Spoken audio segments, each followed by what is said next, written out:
E a gente consegue observar deste ângulo que nós estamos, como a cidade, como os equipamentos urbanos aproveitam o relevo e se adaptam às condições fisiográficas.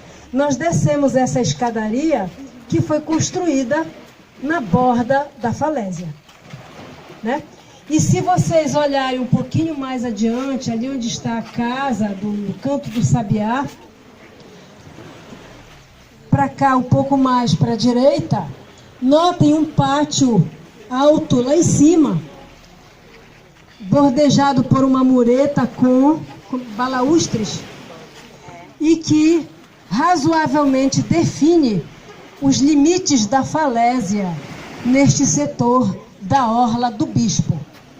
Tá? Isso nos faz pensar na relação que existe entre a ocupação humana e as questões fisiográficas. No nosso mapa, nós estamos localizados neste ponto da Praia do Bispo.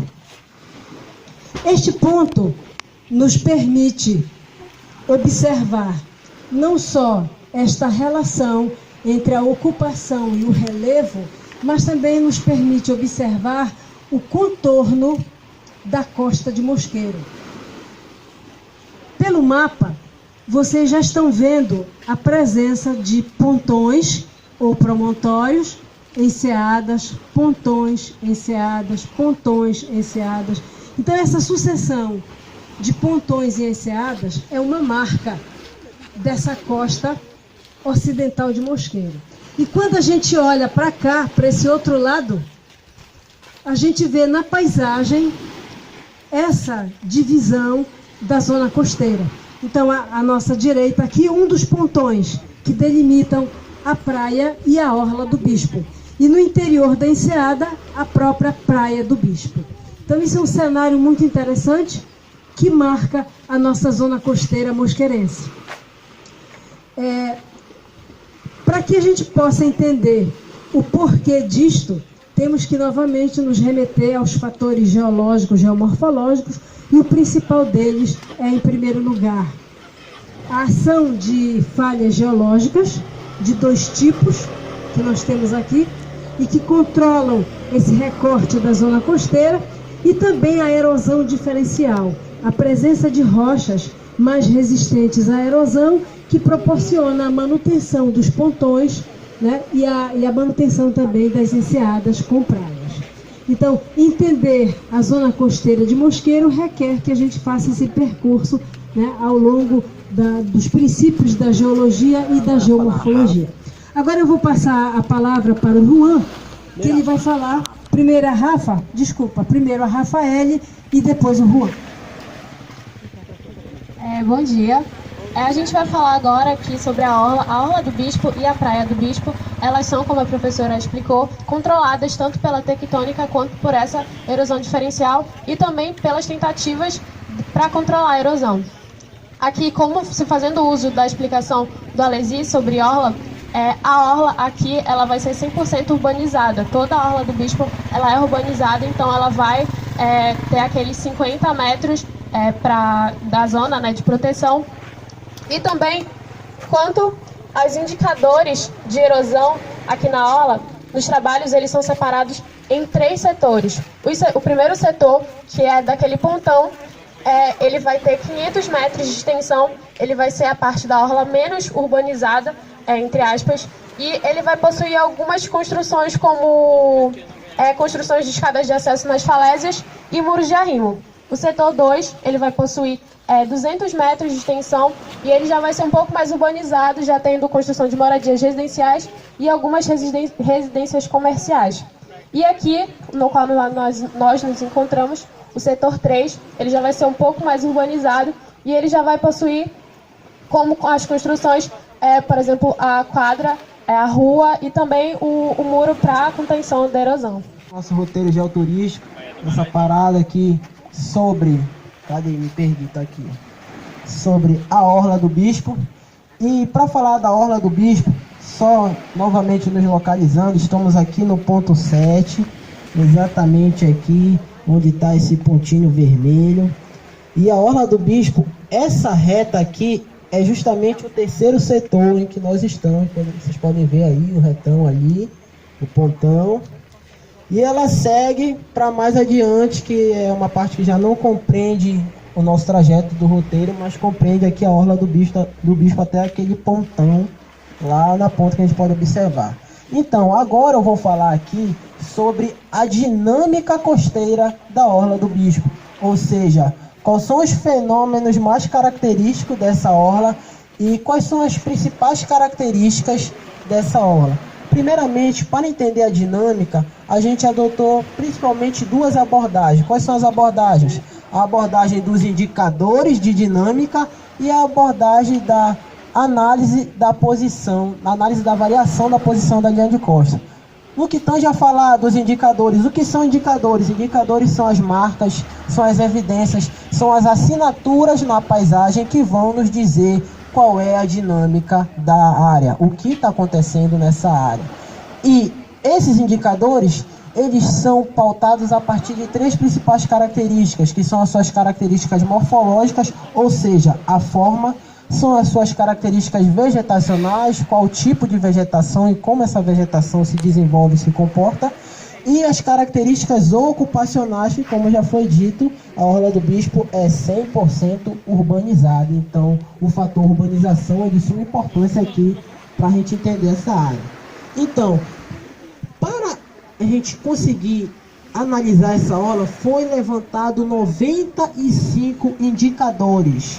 Esses indicadores se dividem primeiramente em três partes: os indicadores de erosão, os indicadores de acumulação e indicadores de estabilidade. Sendo esses indicadores de erosão e de acumulação, eles podem ser de alto, médio ou baixo grau, tanto de erosão ou de acumulação. E esses indicadores, eles foram obtidos a partir de várias leituras, de diversas obras, diversos tipos de literaturas, assim como o próprio inventário de campo, o trabalho de campo nos deu subsídios para evidenciar esses indicadores. Então vamos falar aqui de quais são os indicadores que a gente tem na Orla do Bispo. Primeiramente, falando aqui desse setor que a gente tem uma largura do arco praial menor que 50 metros. Como vocês podem ver aqui, vou me chegar mais para cá, a distância justamente da linha de maré baixa ainda não está na sua mais baixa. A sua mais baixa é bem um pouco mais adiante, mas até aqui, nessa mureta, que vamos já denominar ela um pouco mais à frente, não tem mais do que 50 metros, ou seja, é um indicador de erosão. A superfície de pós-praia é menor que 50 metros. O que quer dizer isso? Que quando a maré enche, não tem nenhuma parte da areia que vai ficar sem ser molhada, por assim dizer.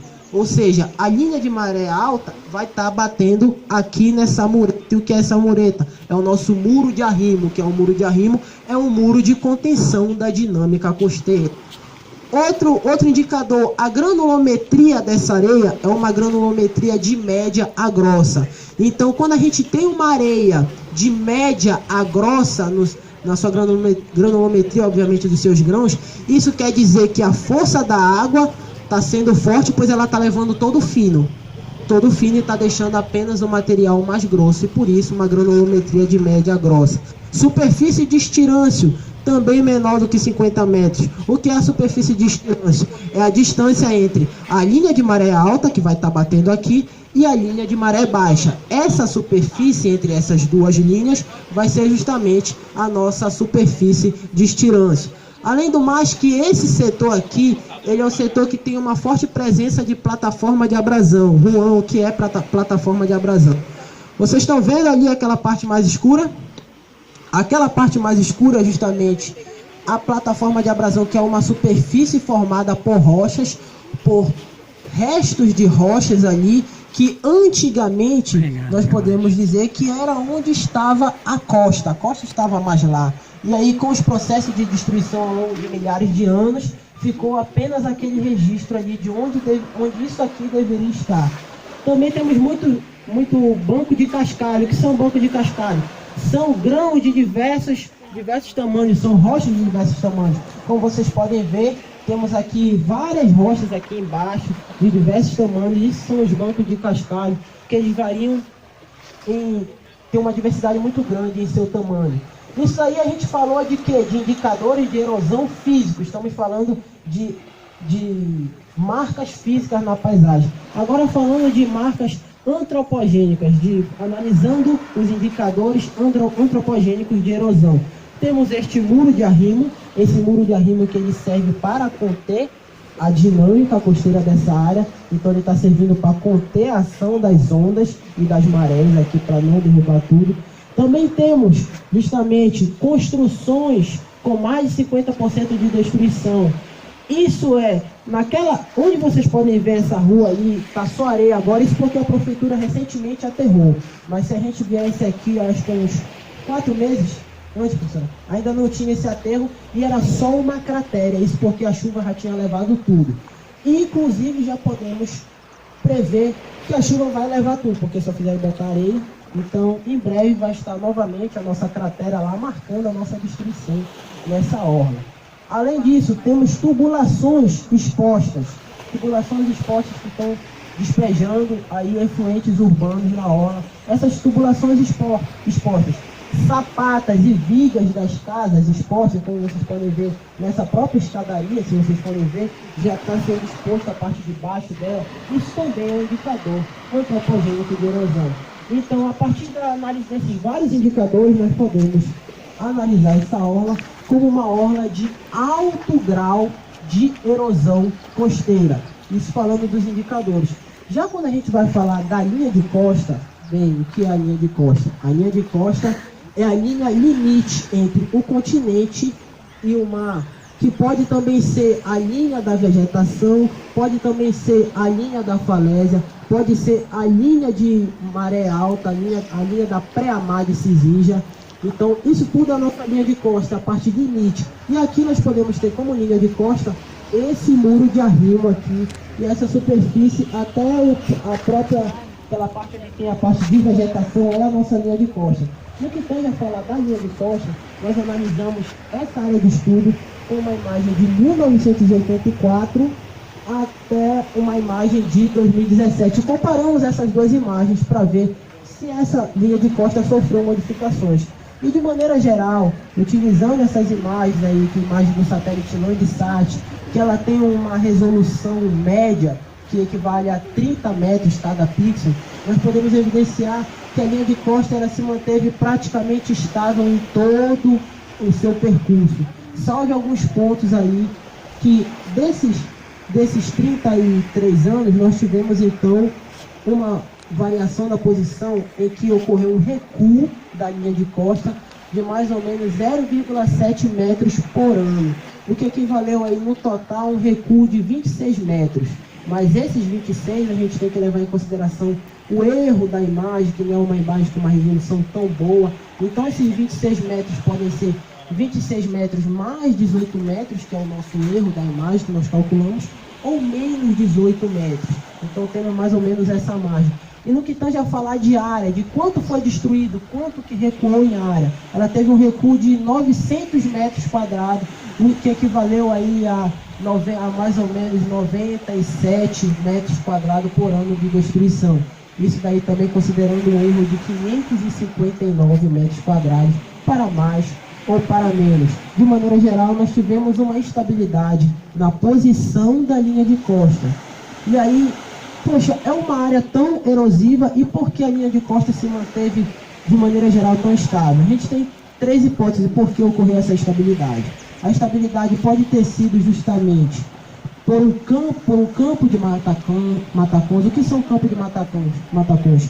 São blocos colunares de tamanho bem expressivo, com mais de 2 metros de diâmetro, mais de 2 metros de altura, que lá onde vocês podem ver essa vegetação, por dentro dessa vegetação tem vários desses blocos. E esses blocos eles acabam protegendo a falésia de ser destruída, já que as ondas vão bater primeiramente neles e já vão chegar na falésia sem força. Qual é